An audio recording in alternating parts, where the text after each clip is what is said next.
आप सभी लोग अजामिल को जानते हैं। इसकी कथा 7वें स्कंद में है, लेकिन मैं उदाहरण के लिए आप सभी को बता रही हूँ कि एक अजामिल नाम का राजा था। जीवन में उसके पास सब कुछ, लेकिन वो एक वेश्या के ऊपर मोहित हो गया। जब वो वेश्या के ऊपर मोहित हो गया तो वेश्या को अपनी पत्नी बना करके घर ले आया। जब वेश्या का वो संग किया ना तो बुद्धि बदल गई। कोई पूजा पाठ, कोई जब तक नहीं, न ब्राह्मणों का मान सम्मान करता, न संतों का मान सम्मान करता, अर्थात वो लोगों के बीच में एक उपहास बन करके रह गया। संतानें भी हुई, 4-5 संतानें भी।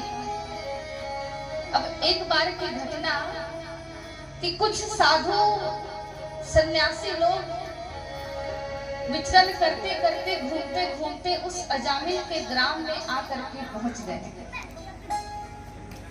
तो साधुओं की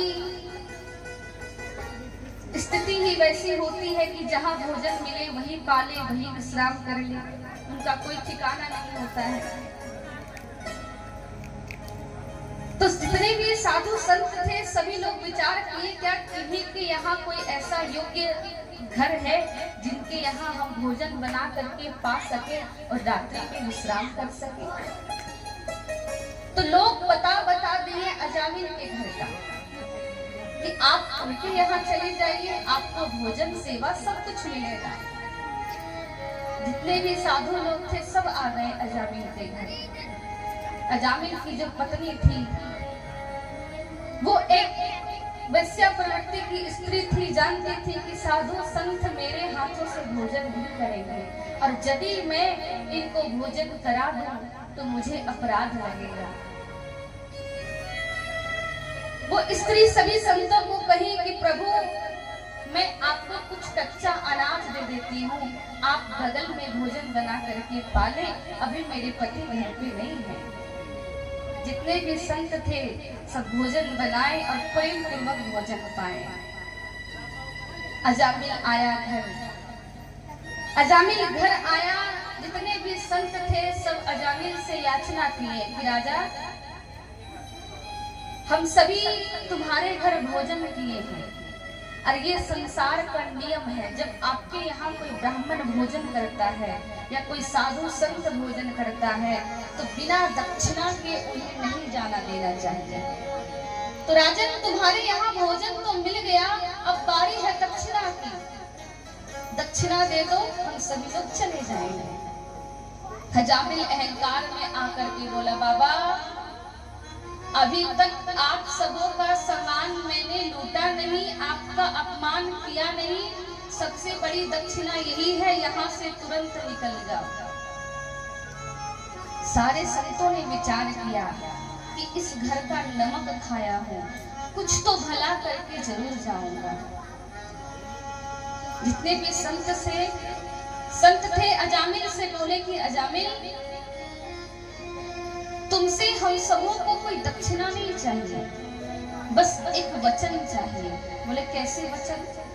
कि तुम्हारी पत्नी गर्भवती है और हम सबों की इच्छा है कि जब तुम्हारे यहाँ संतान हो तो उस संतान का नाम तुम नारायण रख देना, हम सबों को दक्षिणा मिल जाएगी। अजामिल बोला ठीक है, इतनी छोटी सी बात, होगा बेटा नारायण रख देंगे नाम। समय बीता कथा प्रेमियों, अजामिल के यहाँ एक और संतान ने जन्म लिया। संतों के कथना अनुसार अजामिल ने अपने उस बेटे का नाम नारायण रख दिया।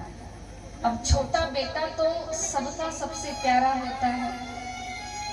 दिन रात अजामिल बेटा नारायण, बेटा नारायण, बेटा नारायण घूमते फिरता, कहीं भी जाता नारायण, आता भी नारायण। समय बीता कथा प्रेमियों, अजामिल मृत्यु सैया पर लेट गया। जब यमराज अपने पार्षदों को लेकर के यमराज के गले में फंदे डालने लगे तो यमराज से डर के मारे अजामिल चिल्लाने लगा बेटा नारायण बचाओ, बेटा नारायण बचाओ, मुझे डर लग रहा है, बेटा नारायण बचाओ। उसका बेटा नारायण तो नहीं आया, लेकिन बार बार नारायण बचाओ, नारायण बचाओ। वैकुंठ धाम में भगवान विष्णु के कानों तक ये बात सुनाई पड़ी और भगवान विष्णु अपने पार्षद को भेज दिए। जब भगवान विष्णु अपने पार्षद को भेज दिए और जब नारायण के पार्षद जब अजामिल के पास आए, तो यहाँ आज नारायण के पार्षद और यमराज के पार्षद दोनों में बहस होने लगी कि अरे इसे तो हम ले जाने आए हैं, आप इनको क्यों बचाने आए हैं। यमराज के पार्षद कह रहे हैं विष्णु के पार्षद से, आपको मालूम नहीं ये जीवन में केवल पाप ही पाप किया, एक बार भी ये कभी भगवान का नाम नहीं लिया है, अपने जीवन में ये कोई सत्कर्म नहीं किया है, तो आप इसे क्यों ले जा रहे हैं। भगवान विष्णु के पार्षद बोले, काले तो हो बहरे भी हो क्या। देखने में तो काला कलूटा है ही, लेकिन दोनों कान से बहरे भी हो क्या। अभी ये नारायण नारायण किसको पुकार रहा था। यमराज के पार्षद बोले, देखो भैया आपको कोई गलत फहमी हुई है, ये आपके नारायण को नहीं बुला रहा था, ये अपना छोटा बेटा नारायण को बुला रहा था।